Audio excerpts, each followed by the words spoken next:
Your Excellency, the Ambassador for Palestine, all the other Reverend Bishops and Reverend Fathers and others present here, Reverend Sisters, and all the distinguished ambassadors and friends of Palestine, and ladies and gentlemen.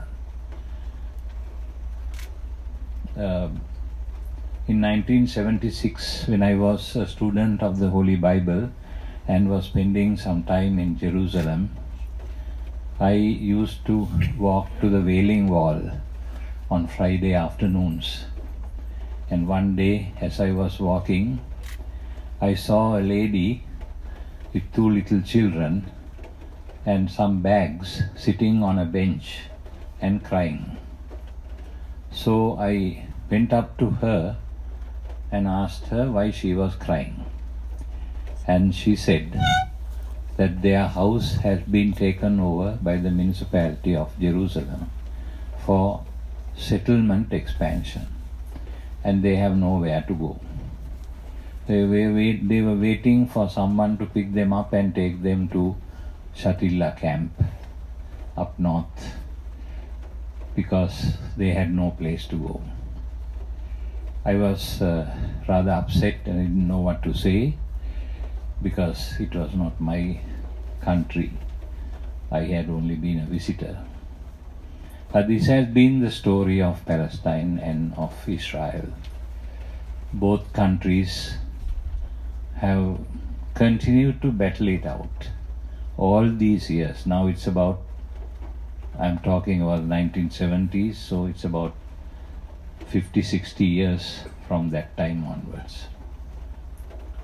Why is it that we can't find a solution? Because there are lots of causes. Not only the injustice of the whole system. Now when this battle is going on, all the nations yesterday or day before approved a resolution for a ceasefire, but the United States blocked it using its veto power. I don't know why, if the whole world community says something, that one particular country can block it. It's an injustice. The whole system has been made to be dominated by a few countries, actually 5 of them. They can always veto any resolution. So many resolutions that were passed on the Palestinian issue advocating the two-state solution. It is true that both these groups have suffered in the history. It is true that the Jewish race also had suffered quite a lot under Adolf Hitler and the European systems that existed beforehand. And continuous sufferings from where they were, in Russia, in Eastern Europe. They were all the time moving around with their things. So just because they happen to be Jews. Now it has turned the tide. Now it is the Palestinians who are running around with their bags and baggage from place to place. I think the crux of the problem in the Middle East, the center of the problem in the Middle East and also in all these countries, leading up to all kinds of evil events that happened afterwards, wars of all types, is this domination, not ready to give in to true sense of peace and harmony among people. When the former president of Sri Lanka went to see the Holy Father, and the Holy Father asked him, "Do you know why there are all these wars continuously?" Then he didn't know how to answer that. The Pope told him, it is because they are producing armaments all over. So they have to create wars. If the wars are not created, the arms are not sold. So if the arms are not sold, the economy doesn't run anymore. So many countries are producing arms, dangerous arms. During the 30-year war in Sri Lanka, they used these small, the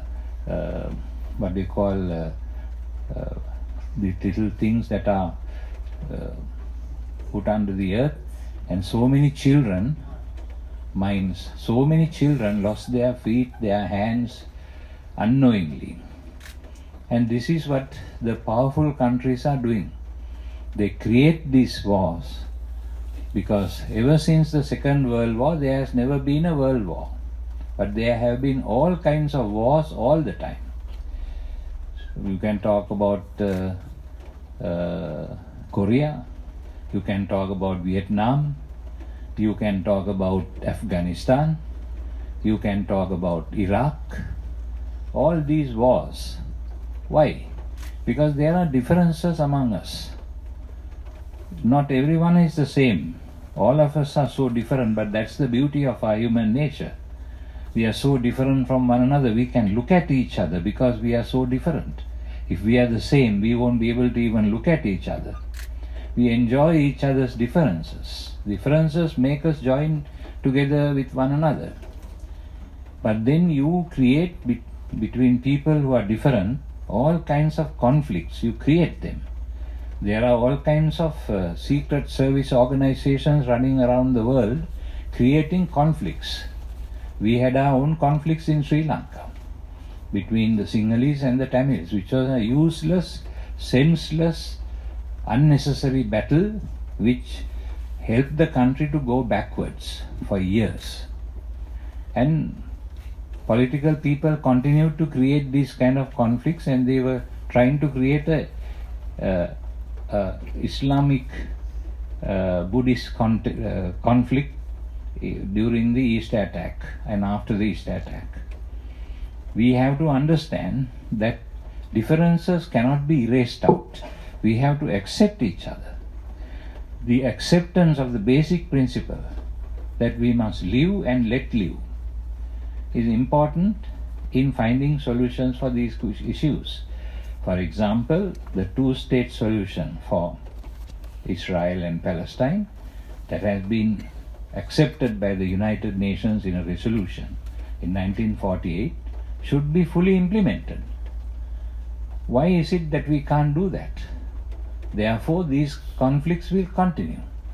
You can't close the mouth of the people or put them inside jail and shut their mouth forever. You can't do that. The differences have to be respected and accepted. If we can't do that, well, how do you create peace on earth? Useless celebrating Christmas. What is the Christmas that you have? You can't be happy in Christmas with all what is happening. Innocent children being murdered deliberately. It's not that bombs are falling because somebody is firing at you, but you are just indiscriminately bombing all kinds of places without choosing. It is true that there are some tunnels that are built for people to run around and so on, so maybe the fighters are inside, but you don't get at the fighters by going and bombing from the air. What you do is you kill all the others, men, women and children who are innocent. Powerful people must realize that. So, to veto these resolutions and to steamroll everything and say, we are the ones who will decide on everything, what is right and wrong, is not acceptable. So, I would say very strongly that we are very, very much sad and shocked about what is happening in Gaza Strip. It is not something that should be done by any decent human being. So, we know, we have learned from history so many lessons, and why we can't continue to be human, let alone spiritual. We are people who say that we follow religions. But what about the religions? When it comes to religion, it is even more. None of our religions advocate violence, murder, killing, and especially killing the innocents. when Jesus Christ was born, it was the same story, because Herod tried to kill him, tried to destroy him, so that his mother and foster father had to run away to Egypt, as it is said. Now the people are running away to Egypt in this Christmas. Thousands of people are trying to escape to Egypt. This is not right. This is shameful. This is not human at all. So it is time for us, all the nations in the world, to get together and say, enough is enough, stop these massacres and negotiate. Go for a ceasefire. All what the people wanted in the resolution was a ceasefire, not to establish a Palestinian state, but just for a ceasefire. Why can't the big powerful nations back that resolution? It is ununderstandable. So I wish to express my sympathy to you, Ambassador, Excellency, for this terrible situation that you are experiencing of your country. And we pray that with the goodwill of the people and the Divine Lord's intervention of Allah and of God, that this situation can be somehow erased out. Humanity is capable of great things. Every human being has the potential to show how noble he is, he or she is. So all these people have that capacity, but they have let it be hidden by selfishness, by division, hate and violence in their hearts. This cannot rule the world. If we want to have a better place for all human beings, it is time for us to get together and work for it. So I wish you all, beloved friends, a happy Christmas, even though to you it is only a hope. So we hope that the Lord born in Bethlehem will help you to achieve peace and stability for your people. Thank you very much. God bless you.